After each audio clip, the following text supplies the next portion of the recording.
Hello and welcome back to Aligned Stars, where learning meets success.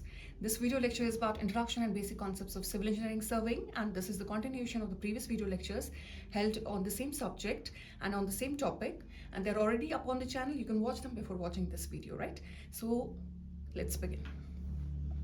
Scale of map.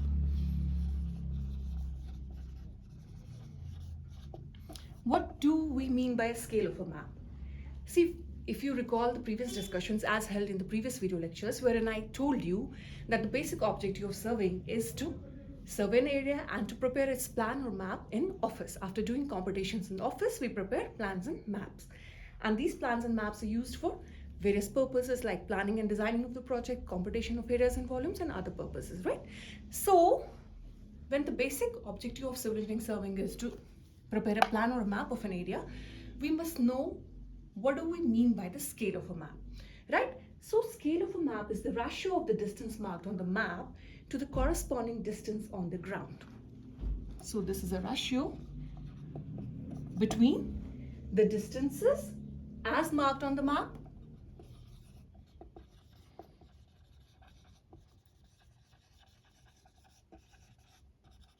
to the corresponding distances on the ground.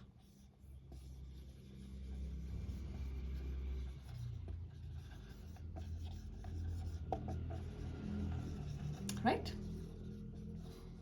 So scale of a map is a ratio between the distance marked on the map to the corresponding distance on the ground. So scale is a fixed ratio that every distance on the plan bears with the corresponding distance on the ground, right? So how do we select the scale for a particular map? The selection of a scale for a particular map depends upon three things. The first one is purpose. The second one is size. And the third one is required precision.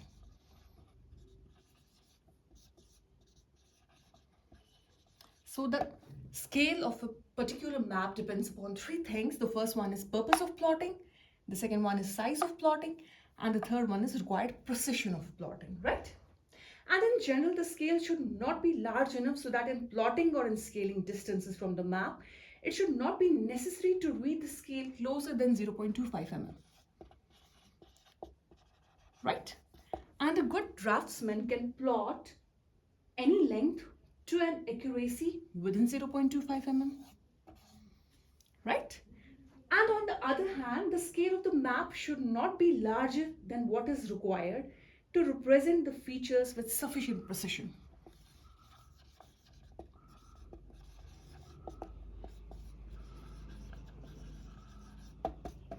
Right?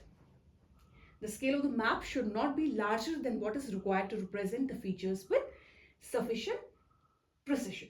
And the scales are generally classified. Let me wrap it first. Classification of scales. Scales are generally classified as small, medium, and large. Classification of scales based upon their size.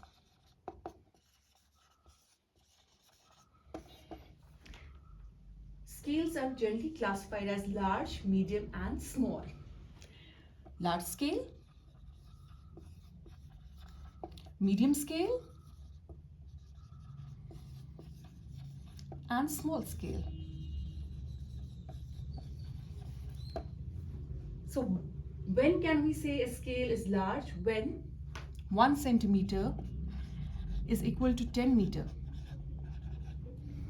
or less than 10 meter.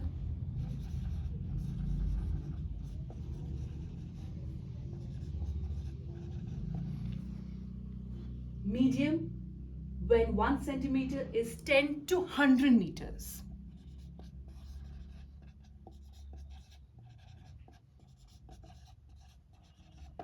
And small, when 1 centimeter is 100 meter or more than 100 meters.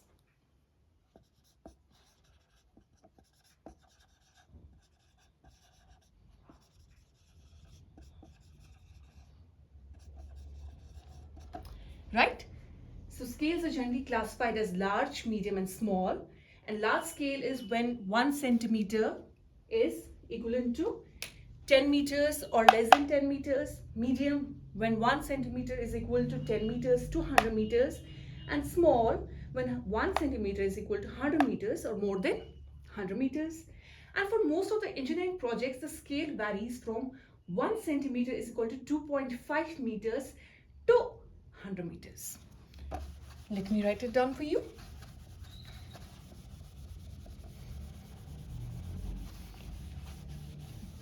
For most of the engineering projects,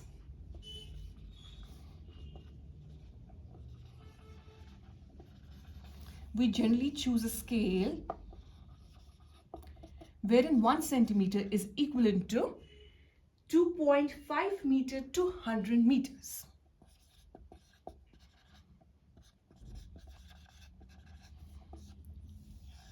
Right?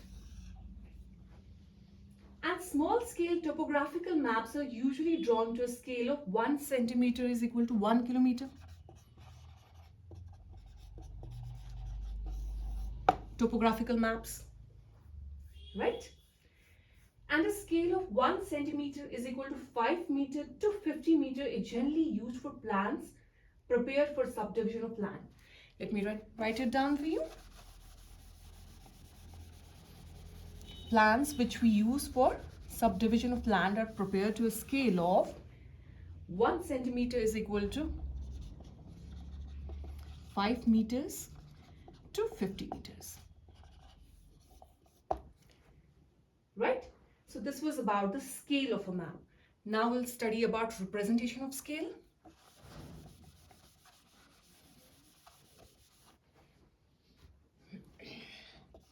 Representation of scale. How do we represent these scales?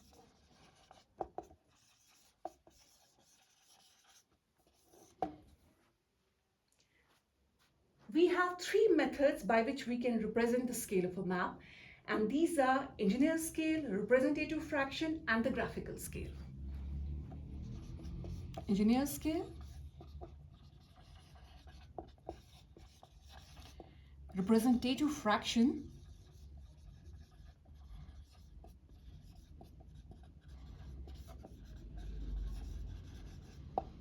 and the graphical scale.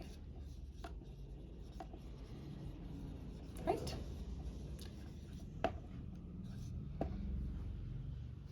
The first two methods represent the scale numerically. These are numerical scales. And the third one, as the name suggests, is graphical. Let us study them one by one.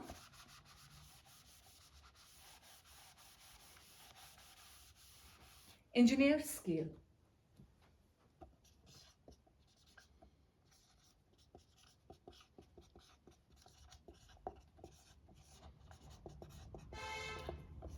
Right? It's indicated by a statement. For example, if I take 1 centimeter is equal to 50 meters, then according to this scale, a specified distance on the map represents corresponding distance on the ground, and in this case 1 centimeter on the map represents 50 meters on the ground. 1 centimeter on map represents 50 meters on the ground. This is the distance on the map, and this is its corresponding ground distance. And if I give a statement that the scale of a map is 1 centimeter is equal to 50 meter. So this statement is the representation of engineer scale. For example, if I say 1 centimeter is equal to 100 meters, then every 1 centimeter on the map represents 100 meters on the ground.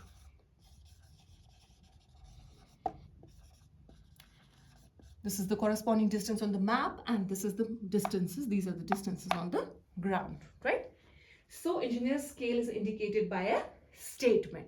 And in this case, 1 centimeter is equal to 50 meters, wherein every 1 centimeter represents 50 meters on the ground. And in this case, every 1 centimeter represents 100 meters on the ground. So wherein you see a scale, representation of a scale by statement, the scale used is engineer scale. also known as numerical scale. The second one is representative fraction.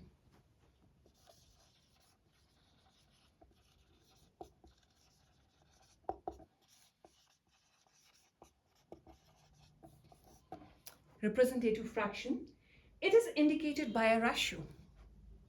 The first scale was indicated by a statement. This is indicated by a ratio. The representative fraction is the ratio of the distance on the map to the corresponding distance on the ground. For example, for a scale of 1 centimeter is equal to 50 meters, right? 1 centimeter on the map represents 50 meters on the ground or 5,000 centimeters on the ground, right? So representative fraction can be written as 1 by 5,000 or 1:5,000, right?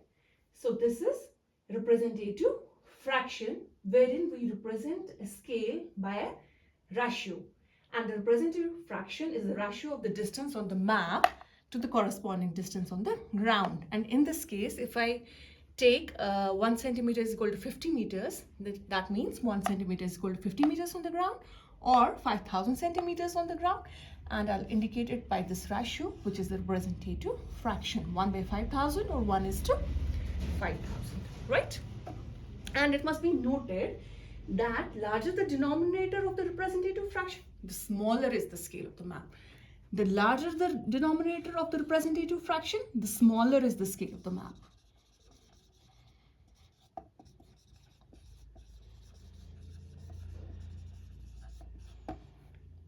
Larger the denominator, smaller the scale of the map.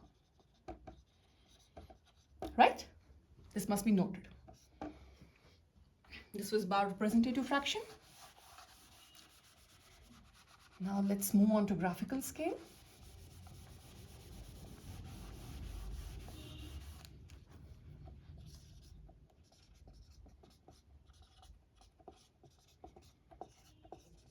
Right? A graphical scale is a line drawn on the map so that the map distance corresponds to convenient units of lengths on the ground, right?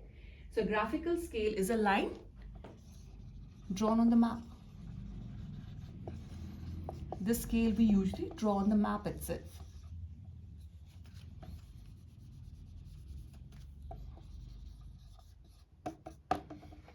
Right? A graphical scale is a line drawn on the map so that its map distance corresponds to the convenient units of length on the ground.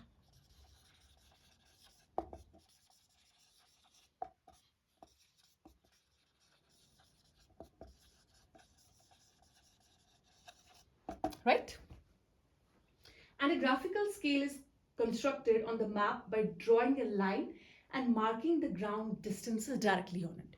Let me make one graphical scale over here.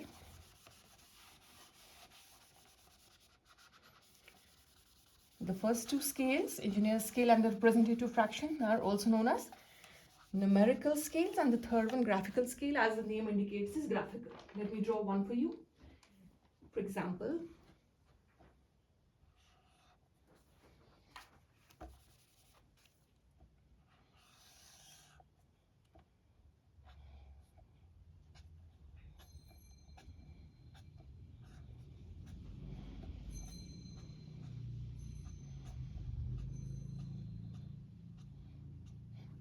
right?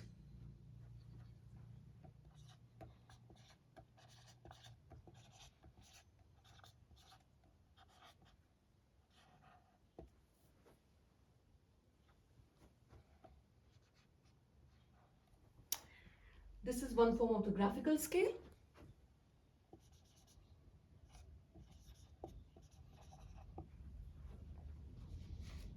And in this we have chosen a scale of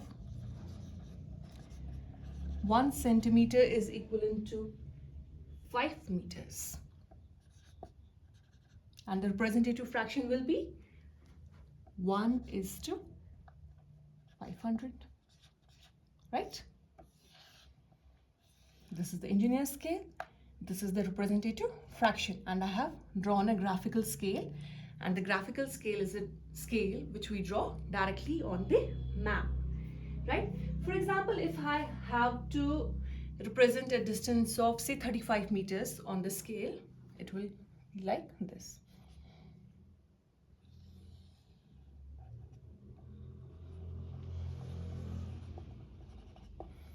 Right?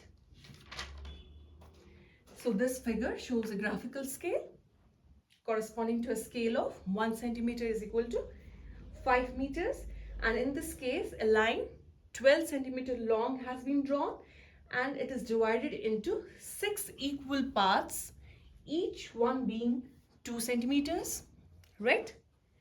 And thus each part represents 10 meters on the ground, and the first part is further subdivided into 10 divisions, and each division represents 1 meter, right?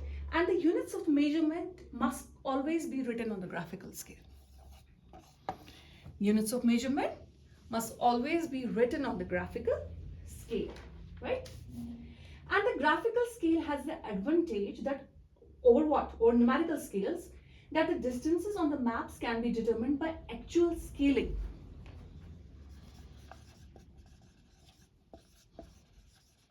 Distances on the map can be determined by actual scaling, even when the map has shrunk or has been reproduced to some other scale. Let me write it down for you.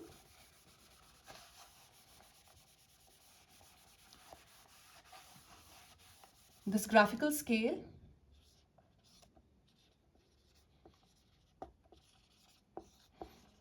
has the advantage. What is the advantage? That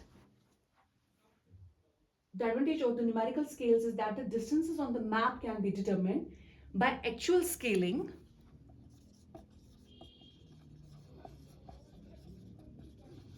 right? Even when the map has shrunk or has been reproduced to some other scale. Even when the map has either shrunk or has been reproduced to some other scale. Reproduced to some other scale. Please ignore the noises in the background.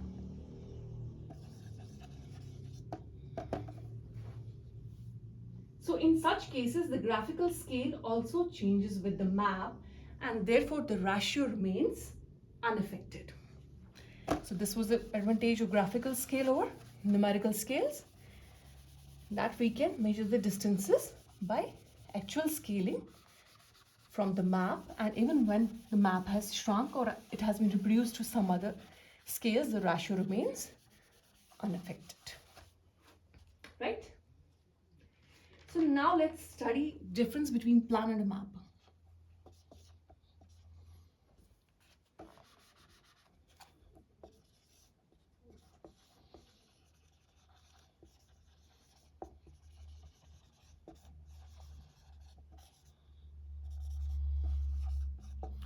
What is difference between plan and a map?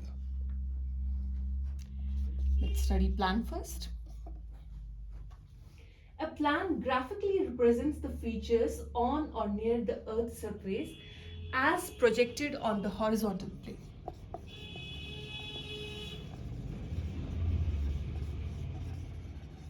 Right?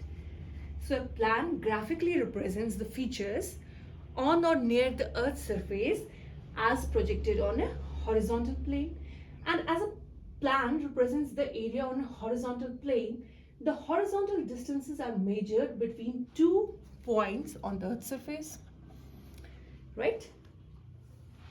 And if the distances are measured on slopes, they are always reduced to their horizontal equivalents. If we measure distances on slopes, they're always reduced to their horizontal equivalents, right? The horizontal plane is represented by the plane of the drawing sheet on which the plan is drawn to some scale. Let me write it down for you.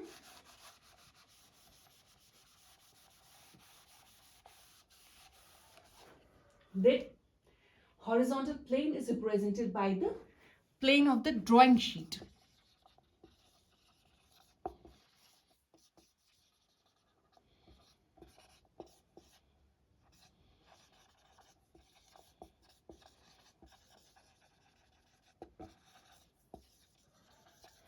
Horizontal plane is represented by a plane of the drawing sheet on which the plan is drawn to some scale.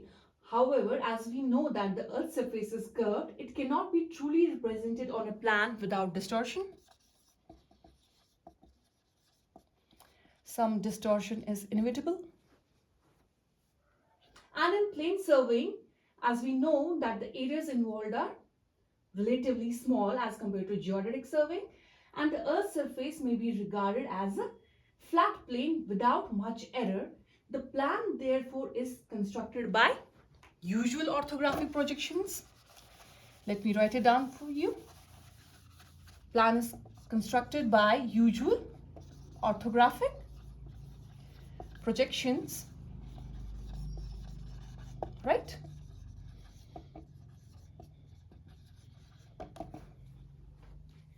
And a plan is drawn on a relatively large scale. Plans are usually drawn on relatively large scales.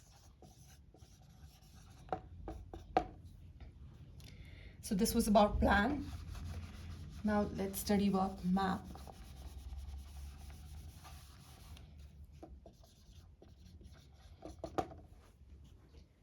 And if the scale of the graphical projection on a horizontal plane is small, if the scale of the graphical projection on a horizontal plane is small, the plan becomes map. Right? If the scale of the graphical projection on a horizontal plane is small, the plan is termed as a map. But in addition to this, a map generally shows some additional features such as reliefs, hashes, and contour lines to determine what? The undulations on the ground. These things determine the undulations on the ground.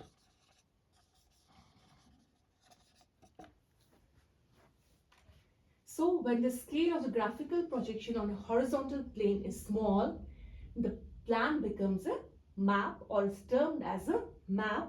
And in addition to this, a map generally shows some additional features such as reliefs, hashes, and contour lines which determine the undulations on the ground. Right? So this was about the difference between a plan and a map. So we can summarize it as: when large-scale representations of small areas in engineering surveys, when we make large-scale representations of small areas in engineering surveys, they are known as plans. Large-scale representations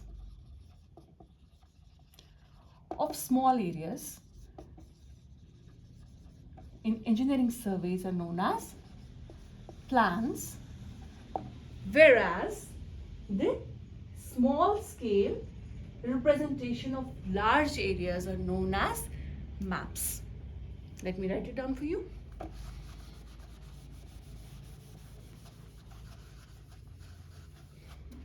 Small scale representations of large areas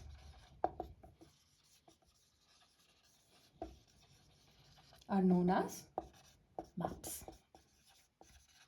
Right? But as the terms large scale and small scale are not well defined, the distinction between a plan and a map is rather arbitrary. We cannot say when a plan becomes a map. Right? So this was something about difference between plans and maps. Whereas you learned that large-scale representations of small areas in engineering surveys are known as plans, whereas small-scale representation of large areas are termed as maps. Moving on, let's study about errors due to shrinkage of a map. Let me rub it now.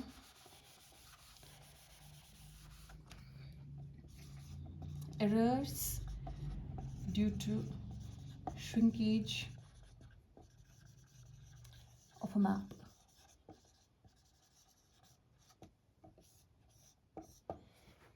Right? The drawing paper generally shrinks due to variation in atmospheric temperature and humidity. With the variation in atmospheric temperature and the humidity, the drawing paper generally shrinks.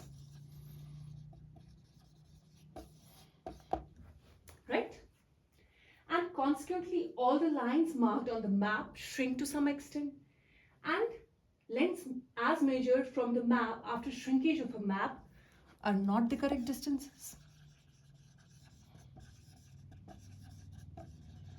Lengths measured from the map after its shrinkage are not the correct distances, and we have to generally find them. We have to find the correct distances. But if a graphical scale had also been drawn on the map, the correct distances can be measured using that scale, because I told you that the graphical scale has the advantage over the numerical scale, that the distances on the maps can be determined by actual scaling even when the map has shrunk or has been reproduced to some other scale. But in the absence of graphical scale, we have to determine the correct distances, right? And how do we determine them? For it, we have to study some terms. The first one is shrinkage ratio.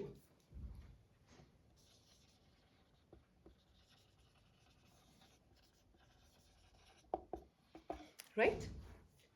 The shrinkage ratio is the ratio of the shrunk length to the actual length.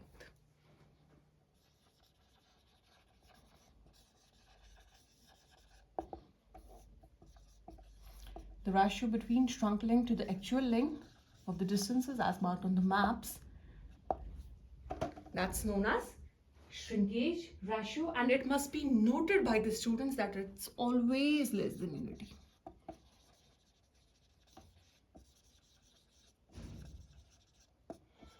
The shrinkage ratio is always less than unity, right? And shrunk scale is less than the original scale. Let me write it down for you. Shrunk scale is always less than original scale, and the shrinkage ratio is always less than unity, right?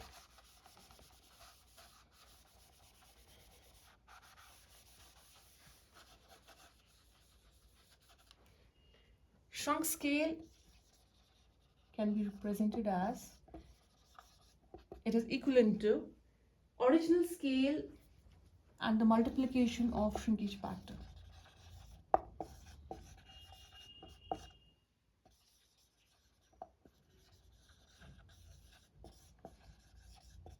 Right?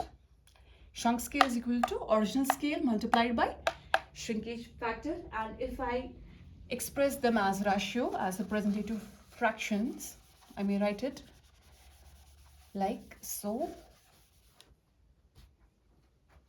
Shrunk RF is equal to original RF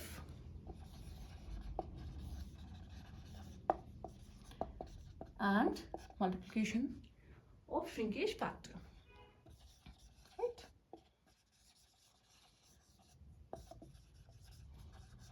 So the shrunk representative fraction is equivalent to original representative fraction multiplied by shrinkage factor. And how can we determine the correct distances after the map has shrinked?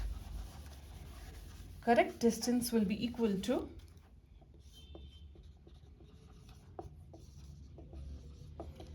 correct distance is equivalent to measured distance by shrinkage factor. Measured distance by shrinkage factor. That's how we can determine the correct distances after the map has shrunk. And the shrinkage factor, as already discussed, is the ratio of shrunk length to the original length. And how can we determine the correct area after shrinkage of a map? Correct area is equal to measured area by the square of the shrinkage factor. Correct area is measured area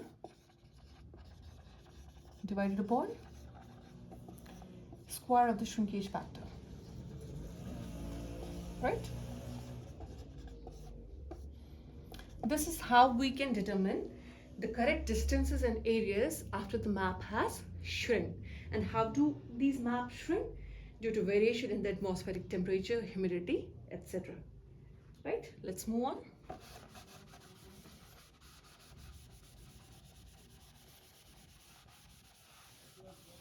And study about errors due to using a wrong scale, right?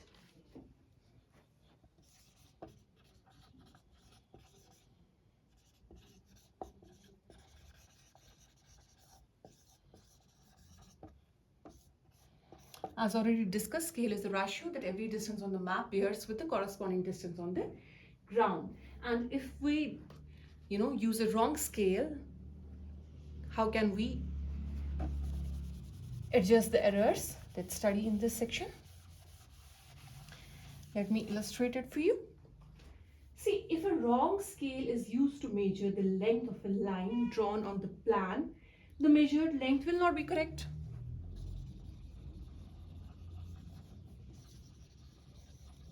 Measured length will not be correct when a wrong scale is used to measure the length of a line drawn on the plan. For example, if the plan is drawn to a scale of, say, 1:200,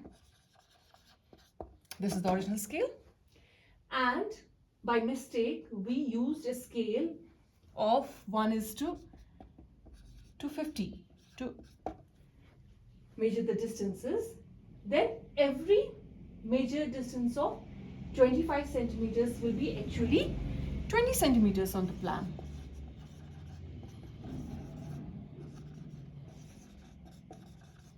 Right?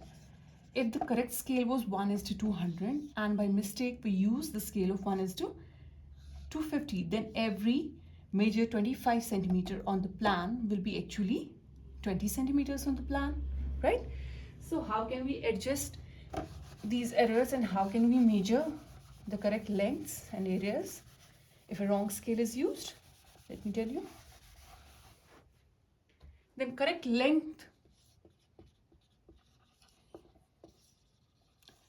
will be equivalent to RF of the wrong scale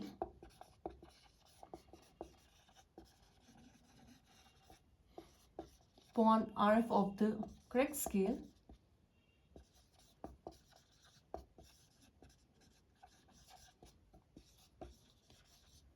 multiplied by the measured length.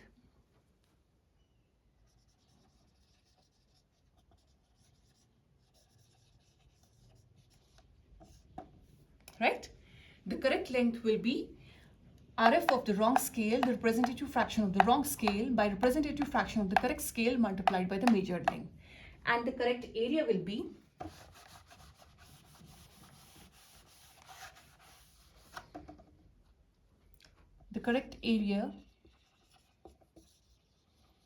is equivalent to RF of the wrong scale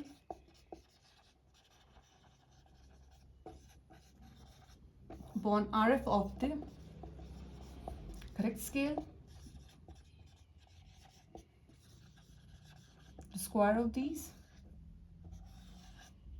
multiplied by the measured area. This is how we can determine the correct length and area if we use a wrong scale in measuring the distances from the map, right?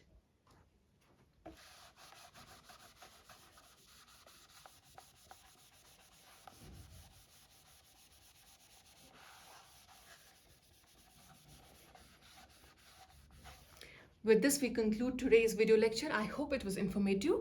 For more civil engineering related concepts, subscribe to the channel Aligned Stars. Thank you.